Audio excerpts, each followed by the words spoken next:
Hello दोस्तों, स्वागत है आपका आज के हमारे नए क्लास में। और आज क्लास 12th के हम स्टूडेंट्स के लिए ये कंपाउंड भी लेकर आ चुके हैं। कंपाउंड का नाम है आपका एथिल एसीटेट। इसको हम बोल सकते हैं एस्टर भी, और इसको लिखते हैं CH3COOC2H5। ये हमारा इसका फॉर्मूला होता है। अगर IUPAC नेम की बात करें तो इसका IUPAC नेम होता है एथिल एथेनॉइड। चलिए बताते हैं इसको आप किस तरीके से बनाएंगे। तो सबसे पहले आपकी विधि है प्रयोगशाला विधि। प्रयोगशाला में एथिल अल्कोहल की एसिटिक अम्ल से क्रिया कराने पर एथिल एसीटेट प्राप्त होता है।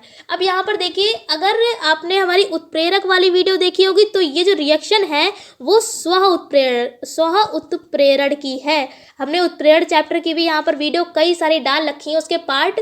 तो एक पार्ट होता है उत्प्रेरण का स्व उत्प्रेरण, तो उसी का है ये। और हमने यहाँ पर आपको जब रासायनिक बलगतिकी चैप्टर पढ़ाया था वहाँ पर भी ये रिएक्शन आपको पढ़ाई थी। क्या थी वहाँ पर? उसमें प्रथम कोटि की अभिक्रिया में ये रिएक्शन थी। आप इस रिएक्शन को 2 बार पहले ही पढ़ चुके होंगे, बट आपको अगर नहीं आपको लर्न है तो आपको ये चीज़ नहीं याद होगी। लेकिन यहाँ पर बता देते हैं, स्व उत्प्रेरण में भी आपकी यही रिएक्शन थी, और ये रिएक्शन आपकी जो प्रथम कोटि की अभिक्रिया है उसमें भी यही आपकी रिएक्शन हमने कराई थी। अगर आपने हमारी वो वीडियो देखी होगी तो आपको ये बात पता होगी।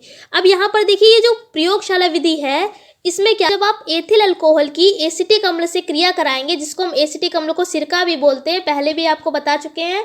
इसकी जब आप क्रिया कराएंगे तो आपको एथिल एसीटेट प्राप्त हो जाएगा। एथिल एसीटेट, जिसको हम एस्टर भी बोलते हैं, जो हम आपको कंपाउंड करा रहे हैं। तो यहाँ पर देखिए C2H5OH लिख लिया है, यानी कि एथिल अल्कोहल, और एसिटिक अम्ल ले लिया है। जब आप इसकी रिएक्शन कराएंगे तो आपको एथिल एसीटेट यानी कि एस्टर मिल जाएगा, और साथ में H2O निकलेगा। और यहाँ पर देखिए, ये क्रिया होती है सांद्र H2SO4 की उपस्थिति में। सांद्र का मतलब क्या होता है? गाढ़ा, और तनु का मतलब होता है पतला। H2SO4 का मतलब सल्फ्यूरिक अम्ल। अब यहाँ पर देखिए आप किस तरीके से इस रिएक्शन को याद करेंगे, तरीका आपको बता देते हैं। यहाँ पर देखिए, आपको पहले यहाँ से H2O निकालना है, यानी वाटर निकालना है। आपको याद रखना है कि इस क्रिया में वाटर निकलता है। तो यहाँ से देखिए H2O, इस तरीके से देखिए 2 H निकल गए और एक O निकल गया है। इतना निकल गया। अब बाकी का जो बचा है वो आप लिख लीजिए। CH3COO लिख लिया और साथ में C2H5 लिख लिया। आपका बन गया है एस्टर। अब आप दूसरी रिएक्शन इसमें लिखेंगे सामान्य विधियों में, हेडिंग डालेंगे और लिखेंगे टिशेनको अभिक्रिया। अब देखिए, ये रिएक्शन भी हम आपको करा चुके हैं एसीटल्डिहाइड में। सेम यही रिएक्शन थी एसीटल्डिहाइड में। ये देखिए लिखा भी हुआ है यहाँ पर। क्या है? एसीटल्डिहाइड की जब आप एल्यूमिनियम एथॉक्साइड की उपस्थिति में गर्म करेंगे तो आपको एस्टर मिलेगा। जब हम आपको ये पढ़ा रहे थे तभी हमने आपको ये बात बताई थी कि आपकी ये एस्टर में भी काम में आएगी रिएक्शन। तो देखिए, सब आपकी रिएक्शन पढ़ी ही हुई है, आपको याद करने में ज़्यादा दिक्कत भी नहीं होगी। यहाँ पर सेम वही रिएक्शन लिख दी है। यहाँ पर देखिए एसीटल्डिहाइड ले लिया है, यानी कि CH3CHO, और क्रिया किसकी उपस्थिति में है? Aluminium ethoxide. इसका मतलब है C2H5 और आपका क्या मिल गया है? आपको एस्टर प्राप्त हो गया है। उसके बाद दूसरी आपकी है एसिटिक अम्ल की एथिलीन से क्रिया कराने पर एस्टर प्राप्त होता है।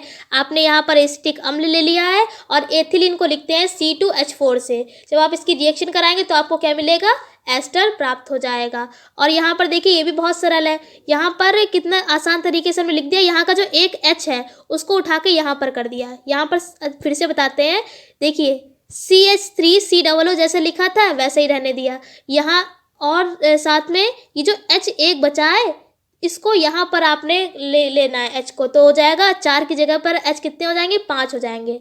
और C2 जैसे था वैसे ही रहने दिया, तो हो जाएगा CH3COO C2H5, यानी कि ये है एस्टर। और ये क्रिया किसकी उपस्थिति में होगी? BF4 का मतलब बोरॉन टेट्राफ्लोराइड। ठीक है, तो देखिए 4 के लिए टेट्रा लगाते हैं, B का मतलब बोरॉन और F का मतलब फ्लोराइड, तो इसका नाम हो जाएगा बोरॉन टेट्राफ्लोराइड। अब इसके भौतिक गुण देख लीजिए। भौतिक गुण हैं, यानी आप इसको किस तरीके से पहचानेंगे कि क्या इसमें एस्टर कैसे है। तो यह रंगहीन होता है, वाष्पशील होता है, इसमें फलों के समान गंध आती है। यह क्या होता है? द्रव होता है, जो कि जल में अल्प विलय, यानी अल्प विलय का मतलब जल में कम घुलता है, और कार्बनिक विलायकों में पूर्ण विलय होता है। अब इसके रासायनिक गुण देख लीजिए। रासायनिक गुण में कुछ बहुत ज़्यादा इंपॉर्टेंट है, वो भी हम आपको बता देंगे। पहला रासायनिक गुण है कि इसका क्षारीय जल अपघटन कराने पर एथिल अल्कोहल और सोडियम एसीटेट प्राप्त होता है। यहाँ पर देखिए CH3COO C2H5 ले लिया है, यानी कि एस्टर लिया है। आप यहाँ पर लिखा है क्षारीय जल अपघटन लिखा है ना। जल अपघटन का मतलब है जल से क्रिया, और क्षारीय का मतलब है, हमने आपको बताया था जब भी क्षारीय माध्यम की बात आएगी तो हम NaOH का यूज़ करेंगे। तो देखिए यहाँ पर NaOH लिया है और जल अपघटन है तो इसके रिएक्शन के ऊपर ये H2O लिख लेंगे, यानी कि H2O यानी जल की उपस्थिति में हो रहा है। तो आपको क्या प्राप्त हो जाएगा, एथिल अल्कोहल। इसका नाम क्या है, एथिल अल्कोहल। और साथ में आपका क्या बचा है, CH3COO यानी कि सोडियम एसीटेट। क्या बताया था हमने आपको, CH3COO कहीं पर भी आपको दिखेगा तो आप क्या कहेंगे, इसका नाम क्या बोलेंगे, एसीटेट। तो इसका नाम क्या है, सोडियम एसीटेट। अब ये रिएक्शन आप कैसे याद करेंगे, देखिए हमने नीचे यहाँ पर इस तरीके से लाइंस बना रखी हैं, आप चाहें तो आप भी बना सकते हैं अपने याद करने के लिए।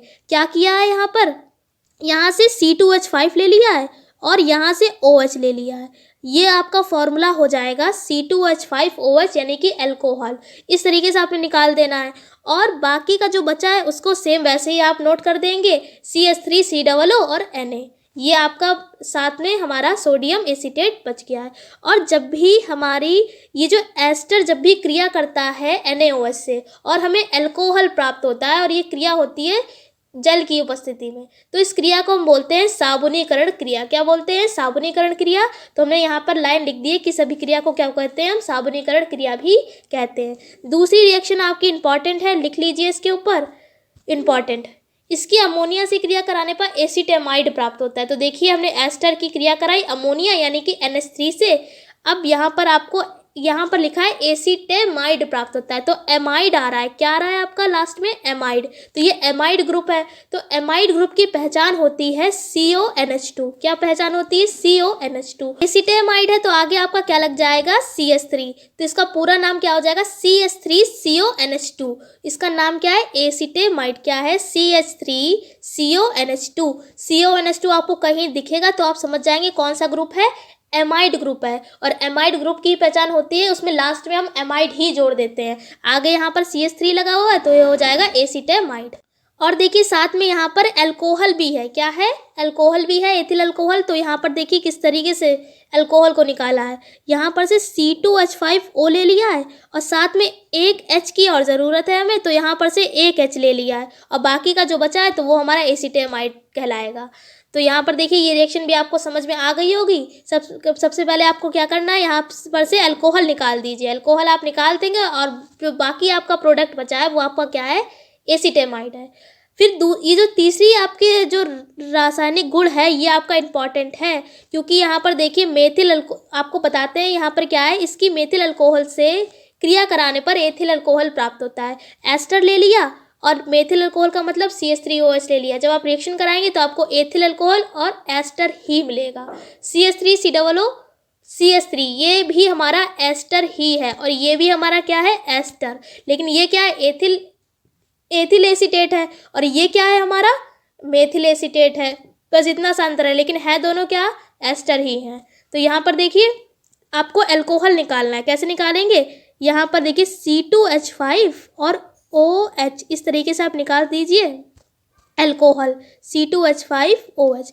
अब बाकी का जो बचा है वो हमारा क्या है, एस्टर है। तो नीचे आप लिखकर दिखा दीजिए कि जब कभी अल्कोहल की किसी एस्टर से क्रिया कराकर दूसरा अल्कोहल और एस्टर बनाते हैं तो ये क्रिया हमारी क्या कहलाती है, अल्कोहलीय अपघटन ये कहलाता है। क्या क्रिया है हमारी, कि जब कभी एस्टर और कोई भी अल्कोहल आपस में जब क्रिया करके दूसरा एस्टर और अल्कोहल बनाते हैं तो ये हमारा अल्कोहलीय अपघटन कहलाता है। आपसे पूछा जा सकता है कि अल्कोहलीय अपघटन क्या होता है, तो आप आंसर क्या देंगे कि जब कभी एस्टर और अल्कोहल जब क्रिया करते हैं तो हमें दूसरा एस्टर और अल्कोहल मिलता है, तो ये क्रिया हमारी क्या कहलाती है, अल्कोहलीय अपघटन। चौथा रासायनिक गुण है इसका, इसे 500 डिग्री सेंटीग्रेड ताप पर गर्म करने पर N2 गैस प्रवाहित करने पर एसिटिक अम्ल प्राप्त होता है। ये रिएक्शन वही है जो भी आपने पीछे सामान्य विधियों में लिखी थी, वही रिएक्शन है, बस उसकी उल्टी है।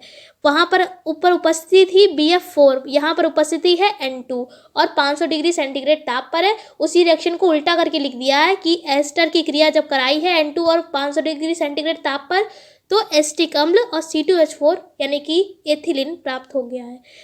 फिर उसके बाद पांचवी आपके है रासायनिक गुण, इसका अपचयन C2H5OH और ऑब्लिक लगा है Na की उपस्थिति में कराने पर एथिल अल्कोहल प्राप्त होता है। इस अभिक्रिया को वुवो प्लांक अपचयन अभिक्रिया कहते हैं। इसके ऊपर भी लिख लीजिए, इंपॉर्टेंट, क्योंकि हमने आपको बताया है कि कोई भी आपकी नेम रिएक्शन है वो प्रयोगशाला विधि, वो औद्योगिक विधि अगर है आपके कंपाउंड में वो, और 2-4 उपयोग उसके आपको पता होना चाहिए। ये सारी चीज़ें आपके कंपाउंड में इंपॉर्टेंट होती हैं।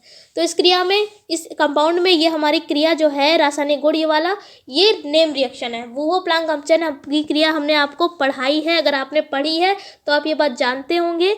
ये जो वुवो प्लांक अपचयन अभिक्रिया है ये हमारी नेम रिएक्शन है, ये इसलिए हम इस कंपाउंड में इंपॉर्टेंट है। तो यहाँ पर देखिए हमने एस्टर ले लिया है और 4 हाइड्रोजन ले लिए हैं, यानी कि अपचयन कराते हैं। अपचयन का मतलब होता है हाइड्रोजन से क्रिया। ऑक्सीकरण था तो ऑक्सीजन से क्रिया, अपचयन है तो हाइड्रोजन से क्रिया। और ये किसकी उपस्थिति में होती है? एथिल अल्कोहल और साथ में सोडियम की उपस्थिति में होती है, और आपको अल्कोहल प्राप्त हो जाता है, यानी कि C2H5OH। उसके बाद एक और रासायनिक गुण है, ये भी आपको बता देते हैं। इसकी PCl5 से क्रिया कराने पर एसिटिल क्लोराइड प्राप्त होता है। ये बात आप अच्छी तरीके से समझ लीजिए, जब भी PCl5 से किसी की भी चीज़ की रिएक्शन कराते हैं तो हमें POCl3 प्राप्त होता है। क्या प्राप्त होता है? POCl3 उस रिएक्शन में ज़रूर आपका बचेगा। ठीक है, तो यहाँ पर देखिए एस्टर है, PCl5 से क्रिया कराई तो यहाँ पर एसिटिल क्लोराइड का मतलब है CH3COCl। क्या है? CH3COCl। ये हमारा क्या है? Acetyl chloride. और देखिए यहाँ पर POCl3 बचा है। ये बात याद रखिए कि PCl5 वाले रिएक्शन में POCl3 बचता ही है, और साथ में C2H5Cl यहाँ पर बचा है। ये तो हो गई आपके 6 रासायनिक गुण। इस पर भी आप इंपॉर्टेंट लिख लीजिए, क्योंकि PCl वाली भी रिएक्शंस इंपॉर्टेंट होती हैं। अब यहाँ पर इसके उपयोग लिखे हैं, यानी इसको हम किस तरीके से यूज़ कर सकते हैं। तो इसका उपयोग विलायक के रूप में, इत्र के निर्माण, इत्र के रूप में तथा विभिन्न कार्बनिक यौगिकों के निर्माण में होता है। ये बात हम आपको पहले ही बता चुके हैं कि ये लाइन हर कंपाउंड में आपकी एडिटिव वैसे ही रहेगी जैसे हमने आपको पहले कंपाउंड में कराई है। आशा करते हैं पूरा कंपाउंड आपको अच्छी तरीके से समझ में आ गया होगा। थ्योरी के लेवल पे ये कंपाउंड आपका पूरा हो चुका है। अगर आपको कोई डाउट है तो आप हमसे कमेंट सेक्शन में कमेंट करके पूछ सकते हैं। हम आपसे फिर मिलते हैं एक ऐसी क्लास के साथ। तब तक के लिए जय हिंद, जय भारत, धन्यवाद।